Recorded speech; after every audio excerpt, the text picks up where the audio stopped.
इसमें सबसे पहले नंबर है विभाजन सूत्र। पहले दो बिंदुओं के बीच की दूरी हम लोग कर चुके हैं, ठीक है। जैसे यहाँ पे होता था, दो बिंदु होते थे हमारे कौन से, ये P हो गया और ये हो गया हमारा कौन सा, Q हो गया। क्या हो गया, Q। तो यहाँ पे हम लोगों ने इस बिंदु का और इस बिंदु, दोनों बिंदुओं के बीच की दूरी निकालना आ गया था। निर्देशांक हमारा इसका है, जैसे हम मान लेते हैं x1 और कामा क्या हो जाएगा y1, इसका क्या हो जाएगा x2 कामा क्या हो जाएगा y2, क्या हो जाएगा y2। अब ये तो हो गया दो बिंदुओं के बीच की, यदि आपसे हमने पढ़ाया है कि दो बिंदुओं के बीच की दूरी को क्या निकालना था तो डी वाला सूत्र पे हम लोग निकाल देते थे। अब इसमें आ जाता है कि कोई दो बिंदु है, क्या है, दो बिंदु है, कोई इसको अंतःखंड विभाजन कर रहा है, कोई एक बिंदु है जो इसको अंतःखंड विभाजन कर रहा है। जैसे ये मान लीजिए अंदर की तरफ, अंतःखंड का मतलब होता है अंदर की तरफ, अंतःखंड विभाजन ये बिंदु हमारा आर कर रहा है। क्या कर रहा है, आर कर रहा है। जब आर विभाजन करेगा तो ध्यान रहे कि ये जो होगा किसी न किसी अनुपात में बढ़ जाएगा। क्या होगा, बटेगा। बटने का मतलब कोई न कोई भाग आएगा ना, जैसे ये कितना आ गया, दो भाग हो गया, क्या हो गया इधर, तीन भाग हो गया, तो ये किसी न किसी अनुपात में होगा। क्या होगा, अनुपात में होगा। तो ये हम इसको क्या मान लेंगे, m1 है, ये क्या हो जाएगा m2। तो पूछा जाएगा कि इसी का अनुपात हमसे पूछा जा रहा है, तो इसको मान लेते हैं x, y, x, y। तो P बराबर, अब दो बिंदु हैं, दो बिंदुओं को अंतःखंड विभाजन करने वाला बिंदु कौन है, R है। क्या है, R है। तो R जो किस अनुपात में विभाजित करेगा, m1 अनुपाते m2। और इसमें इसी बिंदु का आपसे पूछा जाएगा कि निर्देशांक क्या होगा, मतलब अंतःखंड विभाजन सूत्र से आपको ये पूछा जाएगा कि R का निर्देशांक क्या होगा। समझ में आया ना। तो अब इसका सूत्र के लिए सबसे पहले नंबर ध्यान रखें कि यही सूत्र बनता है कि R बराबर, यदि x और y को दोनों को बनाते हैं, एक ही साथ में करेंगे तो इस तरह से होगा आपका m1, हमेशा ध्यान रखिए x1 m1 m2, x1 रहेगा तो क्या रहेगा, x2 रहेगा, m2 रहेगा, प्लस x2 m1 बटा में y1 m1 प्लस m2 कामा लगाएंगे। इसके बाद फिर हो जाएगा y1 इसके बाद m2 प्लस y2 m1 बटा में m1 प्लस m2, ये हो जाएगा आपका R का निर्देशांक। तो समझ में आया, ये होता है अंतःखंड विभाजन का जो बिंदु रहता है उसका निर्देशांक के लिए। इसको आप एग्जाम में क्या कर सकते हैं, अलग अलग x का निकालेंगे तो x बराबर ऐसे पहले निकालेंगे x1 m2 plus x2 m1 बटा में m1 प्लस m2 कर लेंगे, ठीक है। इसके बाद y का निर्देशांक निकालेंगे तो y बराबर आ जाएगा y1 m2 plus y2 m1 बटा में m1 प्लस m2। तब आप लिख सकते हैं यहाँ पे R का निर्देशांक बराबर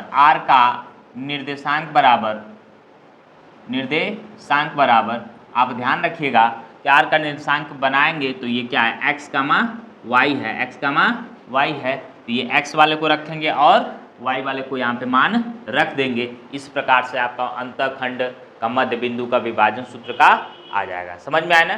तो उतार लीजिए, इसके बाद आपको क्वेश्चन अभी बताते हैं। क्वेश्चन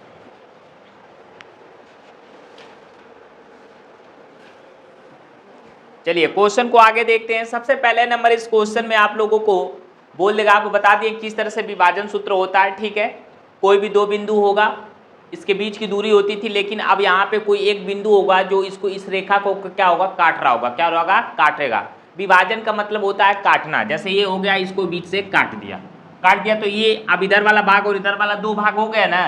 तो ये जो दो भाग हो गए, इस भाग को m1 और m2 से दर्शाया जाता है, m1 और m2 से। समझ में आया ना। अब ये हमेशा तुम्हारा अनुपात में दिया रहेगा कि m1 अनुपात है क्या है, m2 है। m1 अनुपात है मतलब दो संबंधित 3 के अनुपात में विभाजित कर रहा है। इसके बाद आपको क्या, ये निर्देशांक दिया रहेगा, ये दिया रहेगा। अब जो है बिंदु काटेगा, यहाँ पे जो बिंदु इसी का निर्देशांक पूछेगा तो इसको r मान लेते हैं। क्या मानेंगे, r।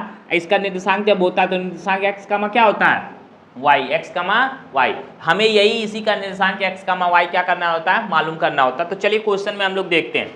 फिलहाल में ये चीजें हम मिटा देते हैं पूरी की पूरी। अब बस ऊपर वाला एक फार्मूला रहेगा, इसी फार्मूले पे हमको लगाना है। जैसे हम आपको बोल दें क्वेश्चन में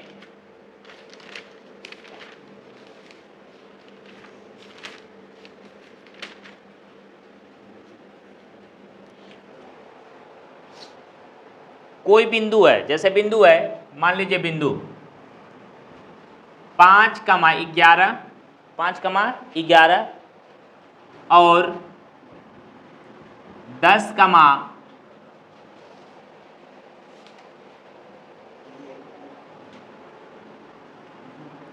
-10,11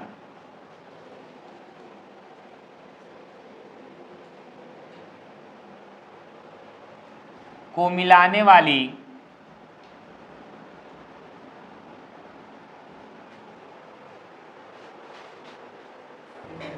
क्वेश्चन देखते हैं। देखिए क्वेश्चन इस प्रकार से है, बिंदु दिया हुआ है 5,11 और -10,11 को मिलाने वाली रेखाखंड को दो संबंधित 3 के अनुपात में अंतःखंड विभाजित करने वाले बिंदु को निर्देशांक ज्ञात किया। अंतःखंड का मतलब दोनों बिंदु के अंदर ही होगा, दोनों बिंदु के क्या होगा, अंदर होगा। अब यहाँ पे जैसे हम लोगों को इस तरह से है 5,1 है, 5,1 के अनुपात में विभाजित, ठीक है।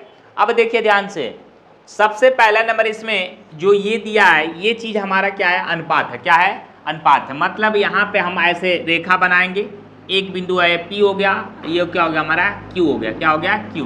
ध्यान से देखिएगा, बैठा देते हैं। P का निर्देशांक जो पहला बिंदु है 5,1 हो जाएगा, 5,1।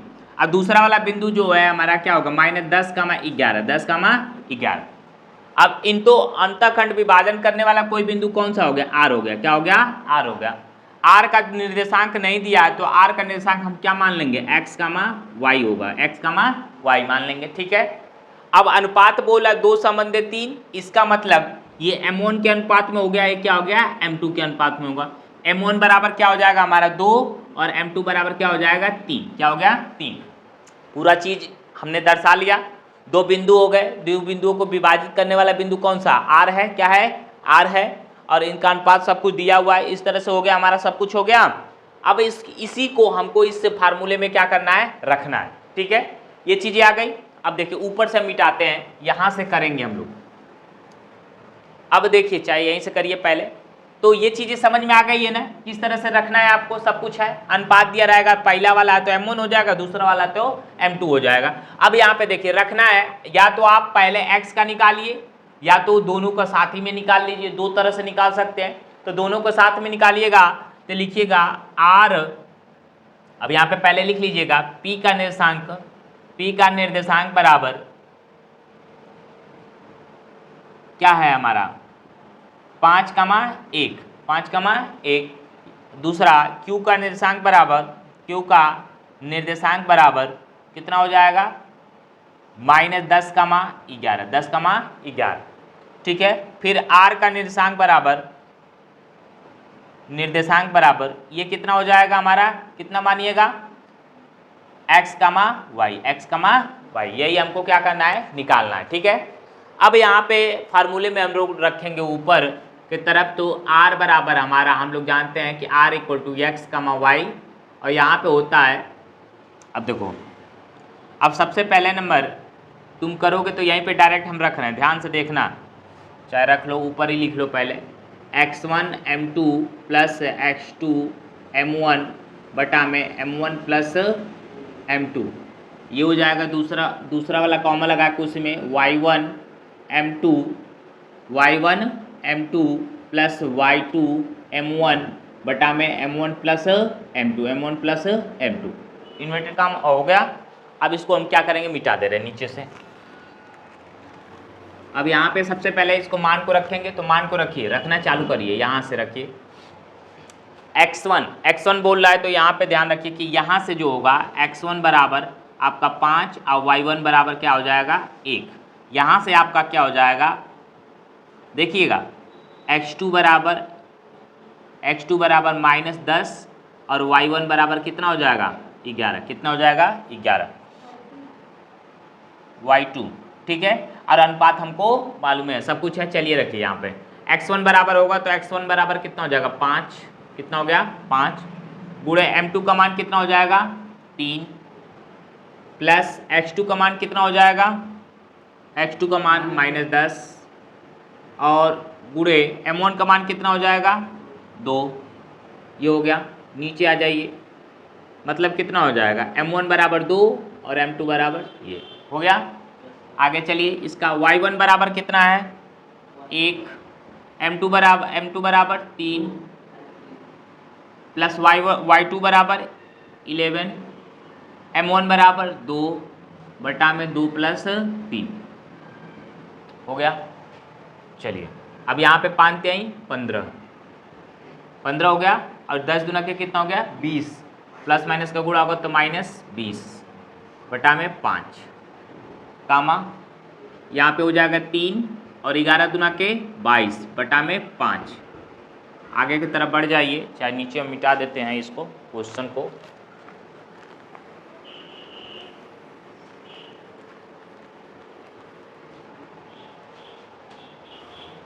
देखिए यहाँ पे हो जाएगा, इन दोनों में से निकालेंगे कितना हो जाएगा -5 बटा में 5, इसका कितना हो जाएगा 25 बटा में 5, करेंगे तो कितना कट जाएगा -1 कामा 5, मतलब r का निर्देशांक जो है x कामा y बराबर कितना हो जाएगा 1 कामा 5। ये हमारा क्या हो गया आंसर। समझ में आया? तो इस तरह से क्वेश्चन को निकालिए। पहले क्वेश्चन को क्या करिए, रेखा पे सेट करिए, इसके बाद निकालने की कोशिश करिए। हमेशा जो बिंदु काटेगा उसका निर्देशांक x कामा y हो। समझ में आना है? कभी कभी ऐसा होगा कि ये दोनों ये दे देगा, इसमें से कोई गायब रहेगा तो वहाँ भी निकालिएगा, तो डायरेक्ट इसी वाले फार्मूले पे निकलेगा। समझ में आया ना? और कोई इसका फार्मूला नहीं है। देखो सबसे पहले क्वेश्चन, दूसरा क्वेश्चन है इसमें देखो बिंदु दे दिया है 6,3 और 4,5 को मिलाने वाली रेखाखंड को दो संबंधित 3 के अनुपात में विभाजित करने वाले बिंदु के निर्देशांक है। जो विभाजित कर रहा है बिंदु उसको ज्ञात करना है। तो सबसे पहला नंबर हम रेखा खींच लेंगे, ये हमारी रेखा हो गई। एक में एक विभाजित करने वाला बिंदु कौन सा है, आर मान लेते हैं। क्या है, आर है। ये पी हो गया, ये क्या हो गया क्यू हो गया। क्या हो गया क्यू हो गया। पी का निर्देशांक हमारा क्या है, पहला वाला 6,3 मान लेंगे और दूसरे वाले को क्या मान लेंगे -4,5। अब मिलाने वाले बिंदु का निर्देशांक x, y हो गया, मालूम नहीं है।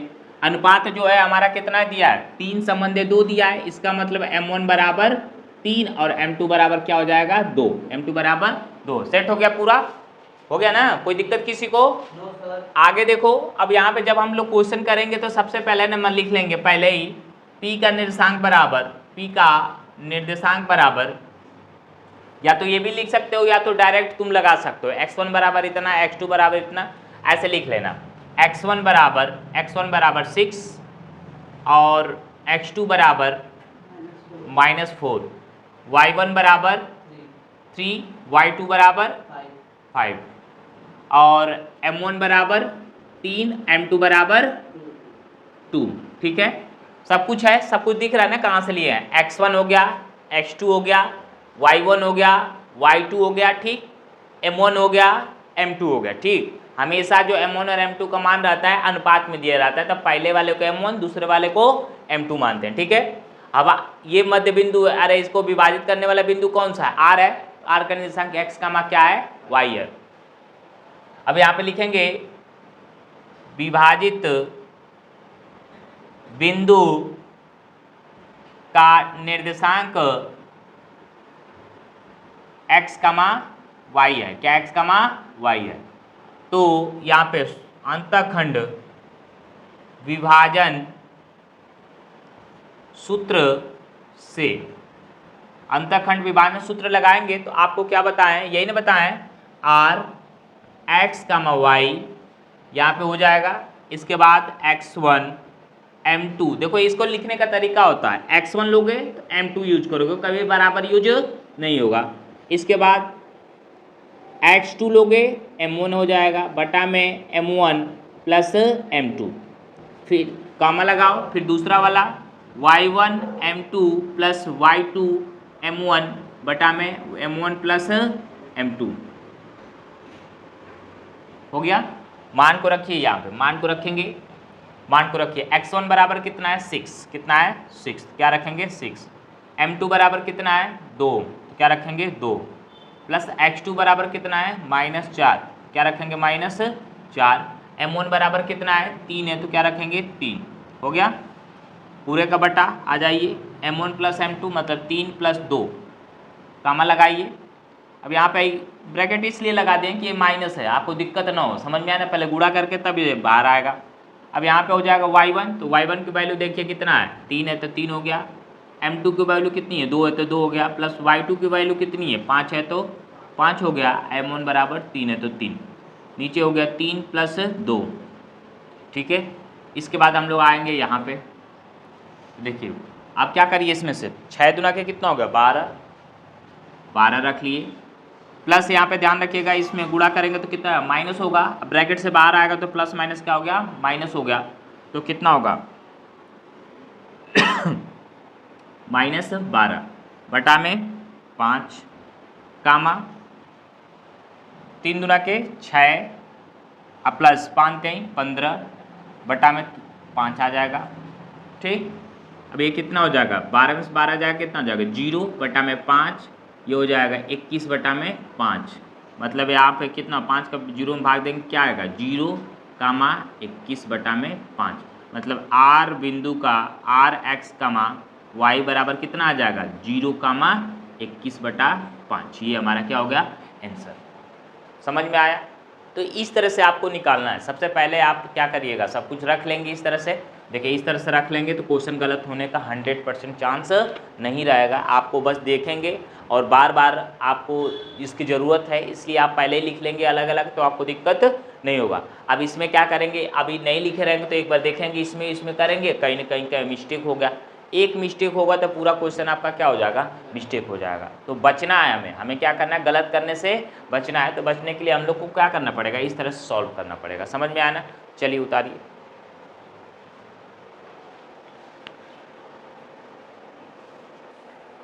देखिए दूसरा टाइप है, पहला वाला टाइप आप लोग को हम बता दिए, दूसरा वाला टाइप इसमें इस तरह से पूछेगा कि बिंदुओं A 3,3 और बिंदु B 3,-3 को मिलाने वाले रेखाखंड को बिंदु P 0,0 किस अनुपात में विभाजित करता है। क्वेश्चन को पहले डायग्राम पे क्या कर लीजिए, फिलअप कर लीजिए। अब यहाँ पे क्या हो गया, सबसे पहले जो बिंदु है ये A आ गया है, ये 3 क्या है 3 है, और B जो है हमारा कितना है -3,3 है, ये हो गया। अब बोला है कि को रेखाखंड को बिंदु P किस अनुपात में विभाजित करता है, मतलब विभाजन बिंदु जो है वो हमारा क्या है P है, क्या है इसका अनुपात क्या है 0,0 है, 0,0 है। अब देखिए ये तो हो गया हमारा, पूछा जा रहा है किस अनुपात में, तो ये M1 हो गया, ये क्या हो गया M2 हो गया, यही हमको क्या करना है मालूम करना है, समझ में आया। आप जैसे क्वेश्चन में रखते थे वैसे ही रखेंगे, कोनो दिक्कत नहीं है। अब यहाँ पे सबसे पहला नंबर आप क्या करेंगे कि आप जैसे लिखते थे P 0, ये लिखेंगे नहीं, विभाजन बिंदु P का निर्देशांक 0,0 है, क्या है 0,0 है, ठीक है ना। आप वैसे ही रखिए, P बराबर आप क्या जानते हैं x, y जानते हैं, x, y जानते हैं, फार्मूला अपने से बनाइए। इसके अंदर बनेगा तो x2 m2 plus x2 m1 बटा में क्या हो जाएगा m1 प्लस क्या हो जाएगा m2 हो जाएगा, क्या हो जाएगा m2। फिर कामा लगाएंगे आगे की तरफ y1 m2 plus y2 m1 बटा में क्या हो जाएगा m1 प्लस क्या हो जाएगा m2 हो जाएगा, हो गया ये। अब यहाँ पे आइए, अब यहाँ पे हम लोग क्या करेंगे, अब मान रखेंगे तो P बराबर आपका दिया 0,0, क्या 0,0, और यहाँ पे हो गया। इसको देखिए x1 क्या आ जाएगा, यहाँ पे आप देखिए, यहाँ पे x1 बराबर यहाँ से आपका 3 आ जाएगा, तो 3 हो गया। m2 बराबर क्या, m2 का मान रख लीजिए, नहीं मालूम है तो x2 बराबर यहाँ से क्या हो जाएगा -3 हो जाएगा, और m1 का मान नहीं मालूम है तो इसको रख लीजिए ऐसे, ठीक है, बटा में m1 प्लस m2, ठीक। कामा लगाइए, आगे के तरफ चलिए। यहाँ पे y1 की वैल्यू कितनी है, y1 की वैल्यू क्या है -3 है, अरे y1 की वैल्यू क्या है 3 है, तो 3 गुणे m2 प्लस y2 की वैल्यू कितनी है -3 गुणे m1 बटा में ये कितना हो जाएगा m1 plus m2, m1 plus m2, ये चीज़ें हो गई। अब देखिए ध्यान से, सबका पहले गुणा कर लीजिए, 0 कामा 0, अब अंदर में आइए 3m2 हो जाएगा, plus plus minus minus 3m1 हो जाएगा, ये m2 तो ये m1 होना चाहिए, 3 माइनस m1 हो जाएगा बटा में m1 प्लस m2, ठीक है। कामा यहाँ पे आ जाइए 3m2 हो जाएगा और माइनस 3m1 बटा में m1 प्लस m2, ये चीज़ें हो गई। इतना होने के बाद आप लोग क्या करिएगा, इक्वल का चिन्ह लगा लीजिए, उतारिए इसको।